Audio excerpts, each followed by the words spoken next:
So, welcome to our podcast, Breaking the Silence, dealing with mental health and addiction issues.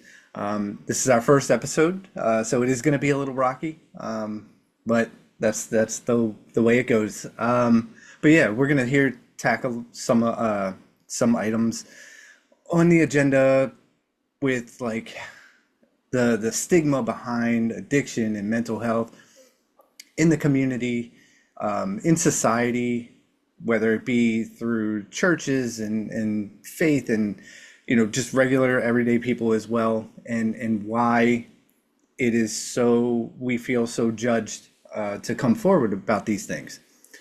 So with me today, I have Nathan Kaspar. Welcome, and you first before we get into anything there. You have been there with me from the beginning. Um, you were there. You were that call that helped me get onto that road to recovery. I was in that very, very dark place, and you were there that picked up the phone, even though it was an accident that I called you that day. You were there, and and I couldn't be more grateful for you as a person, and as my friend, and who has become my best friend since that day. So I appreciate everything that you do, and you're always there when I need to talk to, and I really do appreciate that. Well, thanks, man, for wanting to ask me to do this, and you've been there for me through all these years. You're an example to me, and you're always there too, and you never judge or put me down. In fact, as we were hopping on here, I wasn't quite prepared, but Damien was having patience with me, so you're a real example to me and a lot of other people, and your friendship, man, is a true blessing. Awesome, man. I appreciate that. So yeah, let's go ahead and get into it. So we do know the stigmas around addiction and mental health. I remember from experience, it took me a long time to be able to come out about it and say what was actually going on. And it was just my close family, and they didn't even really know everything about it because I didn't want them to judge me, much less strangers on the street or anywhere, at my job and things like that. I didn't want to tell anybody. I didn't want anybody to look down on me. Mm. And I felt very, very alone, even though there were so many people around me. I still felt very alone in my own skin. And you know, the it's not anybody else's responsibility to walk on eggshells around me or anyone like me, but there is some sort of awareness that should be done, Mm. that should be had, as a society, as human beings. We should always be nice to everyone, regardless, because we don't know what they're going through. So I think that's the only responsibility that I think as a human race that we should have. Do you agree with that? Yeah, man, and I think a huge part of I think a huge part that is so great of what you're doing is to build that awareness within society. Because a lot of the times we just kind of stay in our lane. We don't really think outside. Hey, what might someone else be going through? What's their history? And then as soon as we do find out, we automatically have assumptions or judgments or even build up ourself like, oh man, at least I'm not struggling with what they're struggling with. But you're absolutely right. Like having just simple kindness towards other people.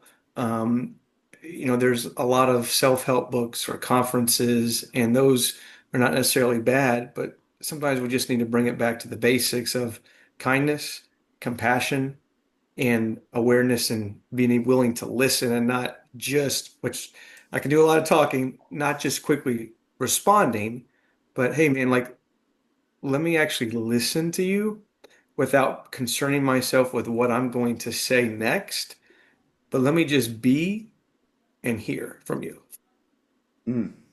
Yeah, I like that. I think we do need to listen a lot more and actively listen and not have to jump right into giving advice. Yeah. Um, because I remember that as well. Like people used to say, I would, when I would open up to someone and they come back with, well, you should try doing it this way. And while I know that their heart was in the right place and things, Yeah. but sometimes I remember where I just wanted to talk. I just wanted to unload and let that be it. Kind of like going to therapy and things like that. Like, Mm. that's what they do. That's what I mean, they also give you advice, but Sure. they are mostly there to listen to what you have to say. And I think that's important that we should sometimes, there's a saying in the rooms of AA and such where to take the cotton out of your ears and put it in your mouth so Huh. you can't That's, talk. that's You know good. what I mean? Yeah. So like you have to absorb that information that you're hearing. Man, so as that triggered a thought for me too. It's funny how you remember certain things even though so much time has passed, and yet some other things where a minute amount of time has passed, I forget. But my mom had said something years back, and it was a wise old owl lived in an oak. The more he saw, the less he spoke. The less he Mm, spoke, the more he heard. Why can't we be like that old wise bird? And there's just such truth in what you were saying triggered that because like and it's been said too, like God gave us two ears and one mouth. And so like the listening part, we so vastly need to, myself included, listen. mm, And that's one thing, and props to your character with this, Damien, is that, I texted you one time something regarding anxiety and like how do you deal with it? And it's not like you had just prior to that been just offering all sorts of thoughts and advice. Like you waited until I reached out to you and said, "Hey man, like what are your thoughts on this?" And then you gave not like 500 paragraphs worth of stuff, but you gave something that was really solid.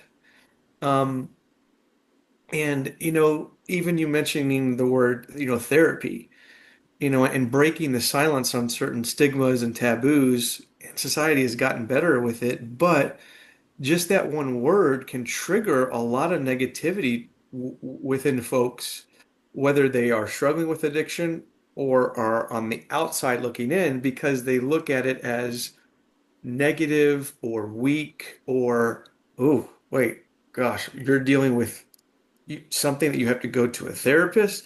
Oh man, you're not on my level. And so we start to automatically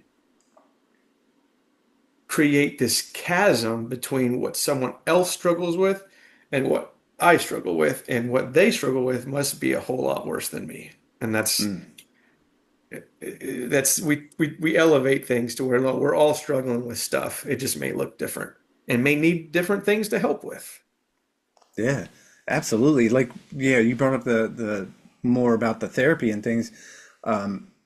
I remember that, when I was younger, if someone said that they were in therapy, it was like, whoa, how crazy are you? You know what I mean? And it's Yeah, like, but and it's the way society has put this stereotype, just like the stereotype of a drunk or a drug addict, where they are standing on the corner with the sign, "We'll work for beer," or you know what I mean, and yeah, standing yeah. outside the liquor store and just looking disheveled and everything. And it's Mm. kind of like the same thing with the therapy and counseling. If you have a counselor, it's like people used to say, "Wow, you're pretty crazy then, I guess, huh?" And it's like, we gotta get away from that because Yeah, that is so far from a weakness, like you were saying yeah, before, that it's actually stronger to be able mm, to admit to say, "Hey, I know something is wrong with me because I know me better than anybody. yeah, I need to get help." And if that is going to a therapist or someone that I need to talk to, you know, that's shown as he cares, you know what I mean? Or she cares, or you know what I yeah, mean? Like, yeah. like that's the way it should be. And it was never like that. And even when I was younger, I would go to see a therapist and things, and I was put on antidepressants at a younger age, and I told nobody. And my mom Sure. actually found out that I was on it, and she comes from an era, and it's not her fault, and it's not anybody's fault either, but they come from an era where that stuff didn't exist back then. It didn't exist. It did Yeah. exist. It was just never talked about because Right. it was shown as a weakness. Oh, you Mm. can't deal with life on life's terms, so you're gonna Mm. make up some disease. That's the era that those people, and my mom included, came Sure. from, and that's what it was like. And even as a man, growing up in that era, and this as well, that we, even us, can't show emotion because we're supposed to be like the strong ones and things like that. So that'll weigh on you too, and that was a society thing as well.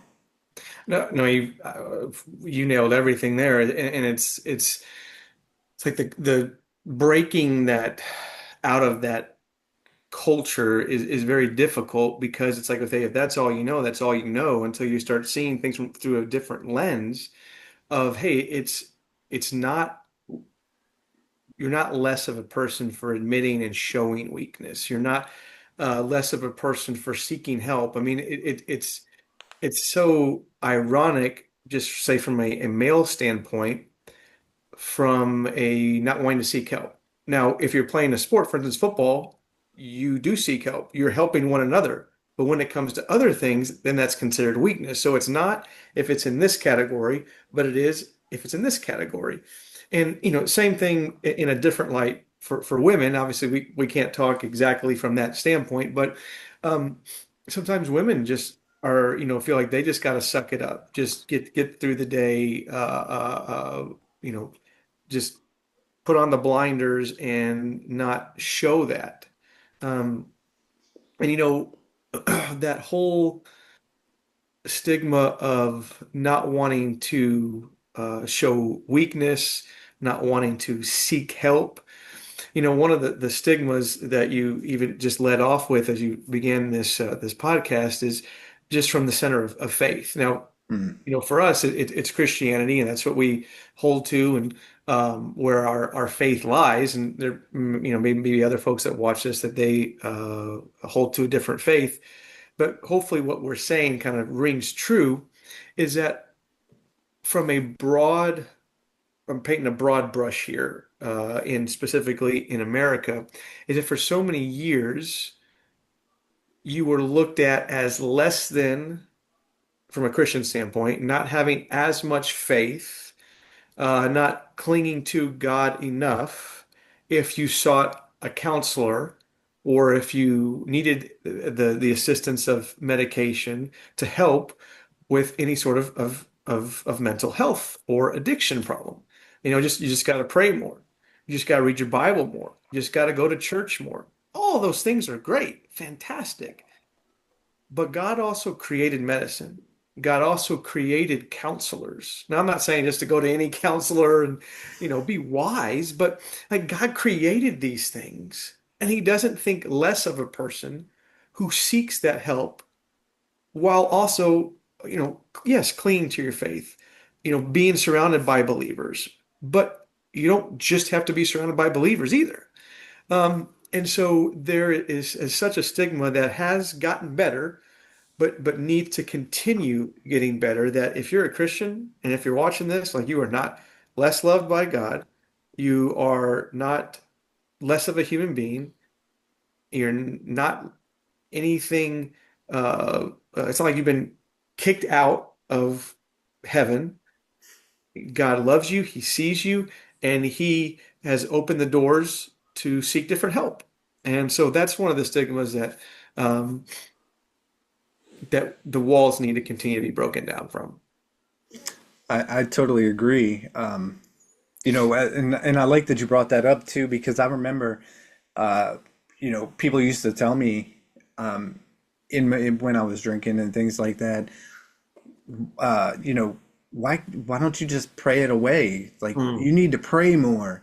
And if you pray it away, it's gonna go away. You don't need all this other stuff. And I was like, wow, you really, is that all it takes? And you start getting this perception in your head, like maybe it is a magical tool. And Yeah. I like the fact that you said that it is not, it is very good to still pray, but you need to act act on it as well. You need to humanly Yeah. act on it to get better. And and the thing too about with addiction and mental health and things is that when you think of a church, and it could be any church, it could be any religion, anything, but when Yeah. you think of that, our minds automatically go to, they're perfect, and that is also not the case. Yeah. That's a good I point. remember being very, very afraid to, when I was newly sober and things and coming out to the church about it, Mm. I was very afraid. I mean, that was probably the worst feeling that I had because it was like I'm talking to these people who are perfect, basically. Yeah. They don't have any problems going on in their life. So I'm about to throw this on them, and they're gonna look at me and like, what is this ragamuffin doing in here? So, but but I found out that that's not the case at all, Mm. Mm. and I think we need to also remember that in the church, in faith, that you know try not to make it like we're not, nobody's perfect but Jesus, Yeah. right? Yeah. And so don't perceive to be that. And it's not even their responsibility to do that, but like just not judging. And maybe they don't judge. And I'm going off on a ramble here because now No, it's I'm good. kind of like, you know, they're not really perfect, and it's not their responsibility not to act perfect. But and I don't even know where I was going with that now. I completely ruined that, but No, no, that was awesome. That was perfect and well said because you know that there was that Sunday when you got up and you nailed it and you were just sharing from your heart and people saw your heart and it was kind of like a two-way thing. Well, correct me if I'm wrong here to where okay, they saw you sharing from a vulnerable, genuine standpoint and it blessed them and it spoke to their hearts and then for you, you were able to kind of see maybe the church from a different standpoint because you took that step and it was like, oh man, this is all right. Yeah, it was kind of tough, but it was freeing. And then you saw their response that was that love towards you. And so it was this mutual kind of mutually beneficial moment.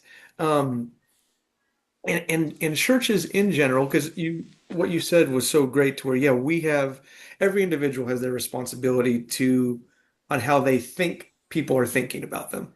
yeah, Uh, but it's both ways too, because just the perception, um, body language, facial expressions, tone, all those things go into how uh, a church conveys either an openness, a welcomeness, or a kind of a, well, I've got it together.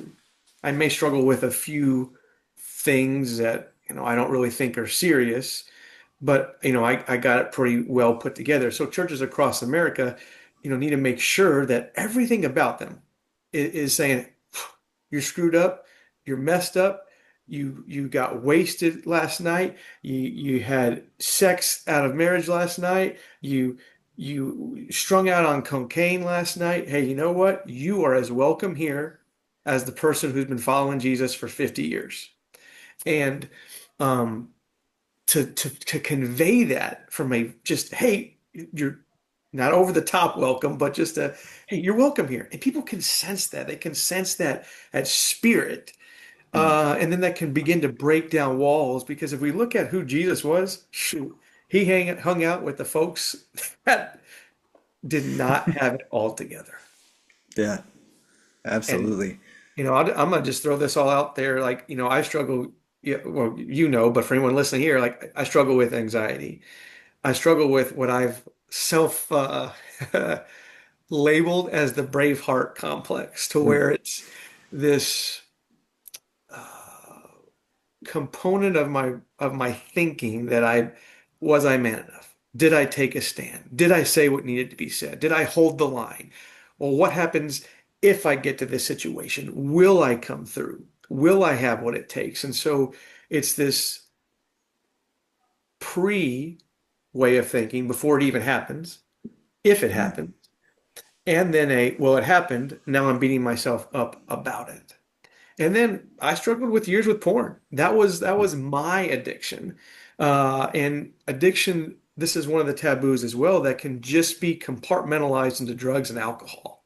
And those are, yes, a heavy and an important part of battling, but also addiction comes in a variety of forms of pornography, of overeating. And that's this little thing here, quick too, is that from a church standpoint, we'll love to harp on, say, alcohol or drugs or tattoos, or, kind of put certain things, in a over here. And we'll say, well, if anyone that's struggling with drugs or alcohol is over here, but we're not going to also talk about, well, I struggle with gluttony and overeating. I'm addicted to food, or I'm addicted to whatever it is. And Jesus said, look, every addiction is unhealthy. I came to free you. I came to help you. I came to give you medicine. I came to give you my word. I came to give you prayer. I came to give you other believers. I came to give you psychologists, psychiatrists, that if you have Jesus first, this is obviously from a Christian standpoint, and then you follow these other things that he's given you, keeping him first, he's going to help you through it. And it's not like, oh, Nathan just never battles with lust anymore. mm. It's not like Damien never thinks about a drink anymore. It's never like, oh, we're totally, you know, because we're Christians, we don't struggle anymore. Yeah, I'm jacked up, screwed up, messed up. And, people like you who are on the road with me, and one day, and then I'll shut up. Well, when we reach heaven, then everything, we won't have a struggle anymore. mm, But until then, we're struggling. And if anybody says they don't have any sort of struggle, they're lying. yeah. So if you are struggling and watching this, you ain't alone with it. And you're not less of a human. And if you're a Christian, you're certainly not less of a Christian. Absolutely. I Rant think over. that's no, that was perfect, man, because I think it's so important for others to know that, you know, they're really not alone in this fight. And there's so many others that are Yeah. out there who are struggling in silence, that are afraid to speak up. And may it not be with drugs and alcohol, and it could be, porn or gambling or overeating or, Yeah. any of that stuff. And, the addiction, it doesn't discriminate, and it doesn't it's not going to pick and choose who is going to be addicted, or what they're going to be addicted to, and because all of it releases the same Hmm. form of dopamine, you know and it's Yeah. just how your body takes it. And it's crazy to think about. And I think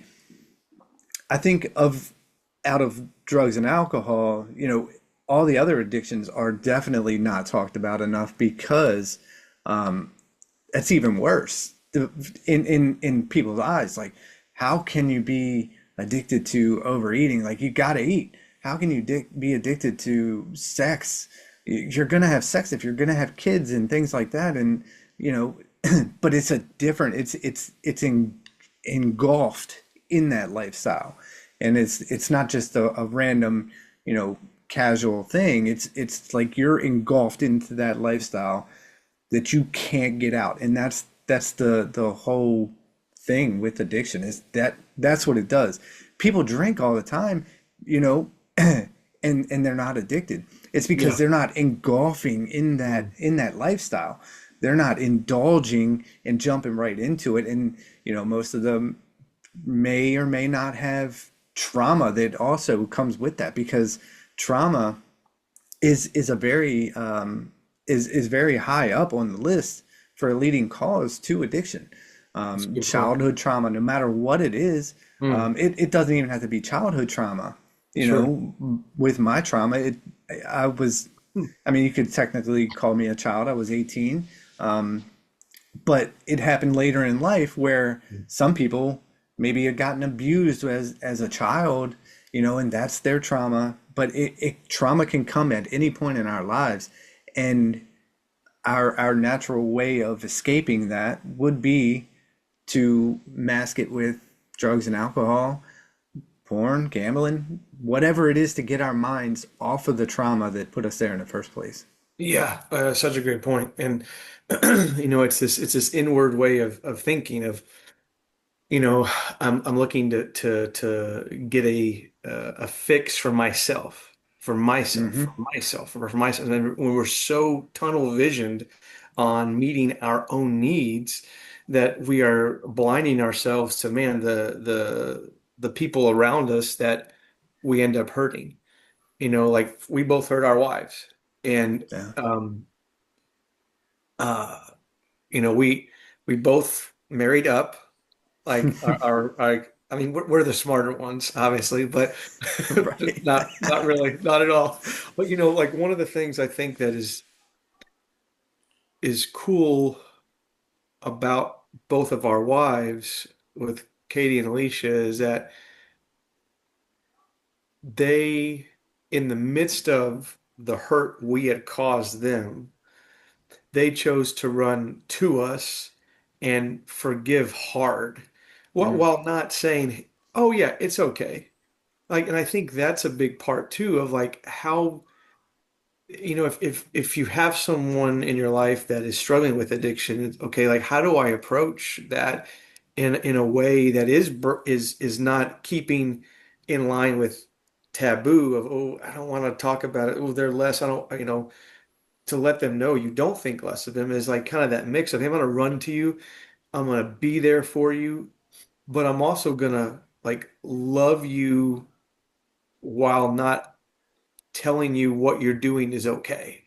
mm, Because someone who loves you is not just gonna say okay to whatever you're doing because they, don't want to offend you, yeah. piss you off. It's like, no, someone who loves you is gonna piss you off Yeah. because they care enough to not just say, yeah, do whatever you want to do. And I know I just kind of went on a little rabbit trail there. But if we're going to break the silence, it's like helping, even going back to what you're saying about that awareness, and tell me kind of what you think on this too, as far as people who aren't struggling with an addiction themselves, how can they live in awareness to notice maybe certain things in loved ones or friends and then approach them in the right way so as not to push them away, but also show them enough love that, man, I see you're going down some sort of path, and I know it's going to hurt you. So I don't kind of your thoughts on that. How do we do that? How do we approach someone with awareness? Yeah, that's a really tough one. And it's tough because there's a fine line between helping and enabling, to Yeah. where the the average person that's dealing with a loved one in addiction don't know where how to get on that get on that path to where you're not enabling, but you're actually trying to help them. And It's to be good. honest, there's so many things that I could say, to do, like, just being there to support, Yeah. is probably the biggest one. But I would also say that getting professional help, Mm. because I know Alicia had to do it. Well, she didn't have to. Let me take that back. Sure, She did. sure, She was sure. not forced to do it. Yeah. She went through a family wellness program Mm. that taught her how to deal with me. Well, that's good. And yeah, and it was how to deal with me in my recovery Mm. and learn about what I went through in my addiction. And trying to separate, because she still gets pissed off. I remember writing my book, and she helped me edit it and things like that, and certain parts in there she would start getting pissed off again because it triggered her. Mm. Yeah. So that's another thing too, is the family members, they have to do something to help them out while we're getting better. We're being selfish with our recovery. They also have to go through pretty much the same thing, going through Yeah. therapy and trauma therapy and counseling and things, because they've developed these mental illnesses on top of maybe the ones that they were already dealing with. I know with Yeah. Alicia it was, it was all brand new. So, she had to relearn how to deal with me. And Mm. Yeah. when I think about it, when I think about that, and it's so crazy because she put up with that to stay. She made it a point to do that so that it could help us, which is crazy to me. And I'm forever grateful, of Yeah. course, but it's like, wow, you did that, and that is the toughest. We always think in our own addiction that we're only hurting ourselves, and that is not the case whatsoever. Yeah. I hurt more than Alicia in mine. It was my parents, and I lost friends and ruined relationships that'll never be repairable again. And some were, but most of them weren't. And I have to deal with that because of the stuff that I did that I thought was only doing it to myself. Sure. Yeah. No, that's a really thank you for answering that. That was a really good word on for someone that is watching a loved one, like are their choice, like Alicia was made to, hey, I put in the work too, out of her Mm, love for you, and and y'all are a great example of like a team, and part of this whole breaking the silence and breaking stigmas down and taboos is to break down the notion of, man, we just got to put on a smile, mm, and social media obviously is good, but one of the bad things about it is everyone has the perfect life on social media, Facebook, Instagram, whatever it is. It's like, man, e- e- no one else is struggling. yeah, No one else is going through blank. And for what your mission is why it's so incredible. It's like it's showing people, hey, you don't have to walk around faking it. You don't have to put on this mask.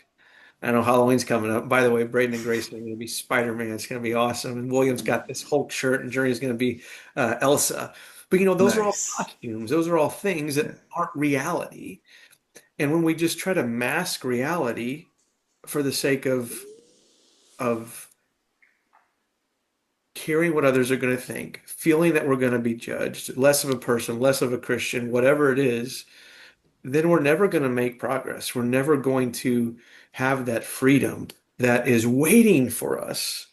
It takes work, it takes pain. Even for mine, like freedom came out of pain. mm, It came out of that final, literally, that breaking point of I couldn't hide it anymore. It literally was, the dam was broken. yeah, And out of that kind of flood, then freedom came. But you can't have the freedom without the pain. And that's the yeah, part that sucks. But there's no way around it. But it's going through the pain with someone that's willing to walk with you through it. And that is what the church should be. It's what beyond that, just as humans, we should be of like, man, you know what? You suck. You know what? mhm, I suck. You know what? let's embrace the suck as like a workout phrase, and let's walk together through life because it's a lot better when you got someone to walk through with you than it is when you're isolated. Mm, I like that, man. Definitely. Yeah, that was good. Really good stuff. But so we're coming up to our time, but I do want to say thank you so much for joining me.